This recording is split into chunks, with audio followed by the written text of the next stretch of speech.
In this video we're going to demonstrate how to import drawings from EstimatorXpress to estimate the items we have placed on the drawings. Clearly in this case we haven't drawn everything required for a complete bungalow. So in this case we will only be estimating the costs of walls, roofs, doors, windows and the floor slab. Of course, if you spent additional time placing other symbols such as drainage, drives and patios, electrical items, radiators, boilers and so on, all these too will appear in the estimate. So please feel free to experiment. Remember to check out the command line at the bottom of the Plans Express screen when placing building components, as this can often be helpful, or use the help at the top right of the screen. If you have any queries during your trial, call the support team for assistance free of charge. Let's have a quick look at how EstimatorXpress works before we open the software and start the import. It will be helpful to go into My Settings in the software to view all the components that go to make up an estimate. These items are set up in the software in an external library. From the Settings menu, you can configure the system to use your chosen resources, define your specifications, set your profit and anticipated inflation, and edit your standard Gantt charts and reports. We will look at many of these components later as we go through the software. But let's first have a look at the price book. From the price book, the system can download your prices from the HPXL website, including your discounts in seconds, from Jewson's, Travis Perkins, Graham's, Keyline, TradePoint and Builder Warehouse. And of course you can enter your own products and prices from local suppliers. You'll then need to spend a few minutes checking the hourly rate you pay for labour, the daily or weekly rates for plant. We'll have a look at this in full detail in a few minutes. The next part of the system is the specifications.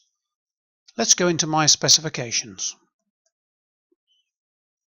The specification allows you to precisely define what labour, plant and materials are used in your estimate. For example, you may want to use as standard a particular block, insulation and plastering system, and precisely define how long it takes your operatives to lay or fit those items. We ship the software with numerous standard specifications, but you can also create your own. In this example, I'm showing two specifications for AJ Builders, a high quality and a basic specification.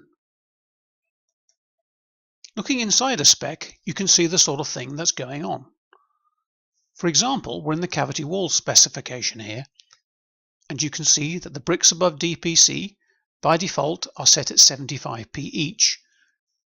They're part of the brickwork shell, and there are 60 of those to the square metre, so 60 times 75p is £45 a square metre. Similarly, if we look at the bottom of the screen, you'll see that the cost to lay those bricks has been defined by choosing a 2-in-1 gang, whose hourly rate is currently set at £65. They're also doing this work within the brickwork shell, and it takes them 0.6 of an hour, about 2/3 of an hour, so the rate is £39 a square metre. This is created by multiplying £65 an hour by 0.6. This process is completed across the entire specification for every element in the build. Okay, let's see how these items fit together. Initially, you download your prices from the HPXL website with your discounts, edit your own labour and plant prices, and then the items in the specification are a subset of materials chosen from the price book. To create the estimate, the system imports the geometry, i.e. the areas and lengths of walls, and merges that information with the specification, which in turn is drawing the prices from the downloaded prices from the website. The software therefore automatically creates numerous reports and quotations with a single click of the button.